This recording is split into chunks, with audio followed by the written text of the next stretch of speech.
Olá a todos, meu nome é Anderson Campos e eu estou apoiando a iniciativa do BCE para suportar os alunos que vão fazer a ENAD 2025. A minha contribuição é com uma questão da edição de 2018, mais especificamente a questão 19, tá? Os nossos discentes tiveram um desempenho de 38% de acerto, mais ou menos em linha com a média nacional, né? Principalmente se olharmos aqui o Brasil. Mas eu considero uma questão relativamente simples e que a gente pode até aproveitar esse tipo de conteúdo para se destacar.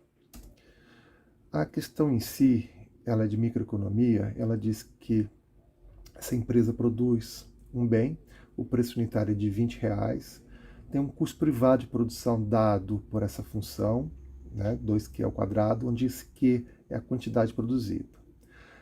Também é informado que durante o processo de produção desse bem é gerada poluição do ar.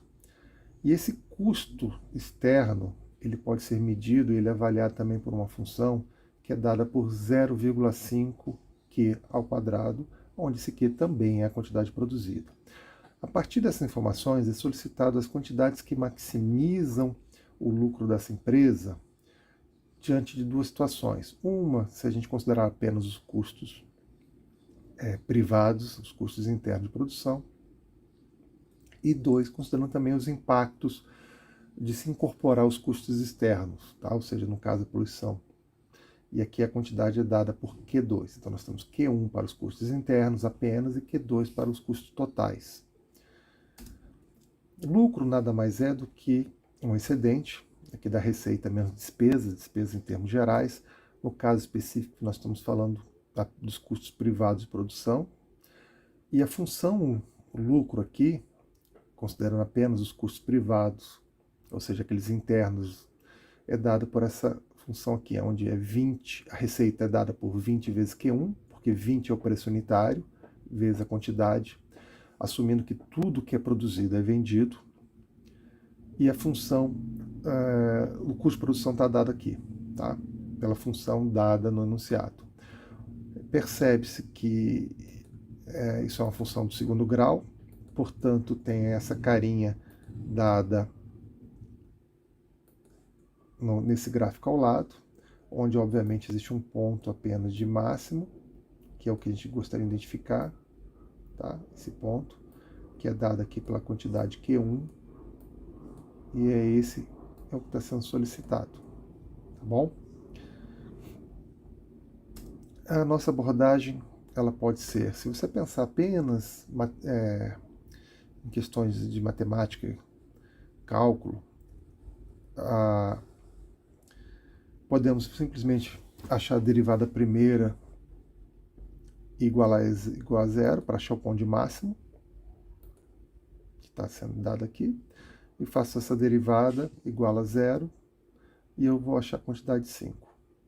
Uma visão adicional para essa mesma questão é que aquele ponto de máximo é exatamente onde a gente iguala o custo de produção marginal, dado para essa linha verde aqui, e com a receita marginal dado pela linha em azul, tá? A receita marginal é sempre 20, porque o preço está dado pelo mercado, enquanto que o custo de produção marginal é dado pela derivada primeira daquela função, tá? E o que a gente percebe que exatamente com 5 unidades é aqui, ó, onde nós temos, eles se cruzam as duas retas, onde nós temos igual o custo marginal de produção com a receita marginal. A partir da sexta unidade, se produzir a sexta unidade, o custo dela vai ser de produção é de 24. Obviamente, se eu produzo por 24 para vender por 20, eu estou tendo na sexta unidade um prejuízo. Então, meu lucro total começa a reduzir, tá bom? E assim por diante. Também, nesse momento, aqui onde eu tenho 4Q1 igual a 20, é onde nós estamos igualando o custo marginal de produção, que é o 4Q1, com a receita marginal, que é 20.